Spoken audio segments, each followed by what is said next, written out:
Hi friends, మీరు ఎప్పుడైనా గోదావరిలో ఇప్పుడు దొరుకుతాయి కదా చీరమైన చేపను చూసారా? చీరమైన అని పేరు ఎలా పడిందంటే చీరలతో పడతారండి ఈ చేపల్ని. ఈ వెస్ట్ గోదావరిలో ఎక్కువ దొరుకుతాయి అన్నమాట. మా వారు ఈరోజు చీరమైన చేపలు టేస్ట్ చేద్దాము ఎలా ఉంటాయో అని అన్నారు. నేను కూడా తినొచ్చు అన్నారు, అందుకే తీసుకొచ్చారు.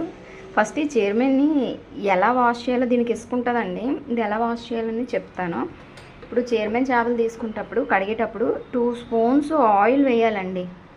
2 స్పూన్స్ ఆయిల్ వేసాక బాగా మనం చేత్తో ఇలా ఇలా అనాలండి. గట్టిగా నలిపేయకూడదు, చాలా స్లోగా ఇలా ఇలా అనిన తర్వాత అప్పుడు మామూలుగా చిటికెడు ఉప్పు తీసుకోవాలండి. చిటికెడు ఉప్పు కూడా తీసుకొని అప్పుడు స్లోగా ఇలా కడగాలండి దాన్ని. తర్వాత ఈ చీరమైన చేపలు ఇలాగా ఆయిల్ ఎందుకు వేయాలి అంటే జారుకుంటూ ఉంటాయి, ప్లస్ దానికి ఏమైనా ఇసుకున్నా కూడా మనం వాష్ చేసేటప్పుడు మొత్తం వచ్చేస్తుందండి. ఈ చీరమైన చేప టేస్ట్ చూడాలని ఎప్పటి నుంచో అనుకుంటున్నాను. ఈ వెస్ట్ గోదావరిలో మా ట్రాన్స్ఫర్ అయిన తర్వాత ఈ చీరమైన చేప ఎలా అయినా తీసుకోవాలి. చీరమైన చేప పిల్లలు, చేప కాదు. ఇప్పుడు దీన్ని ఏమొచ్చి మనం అలా అనేసుకున్న తర్వాత చూడండి వాటర్లో వేసాను. వాటర్లో వేసాక తర్వాత మనం చక్కగా వాష్ చేసుకోవాలన్నమాట.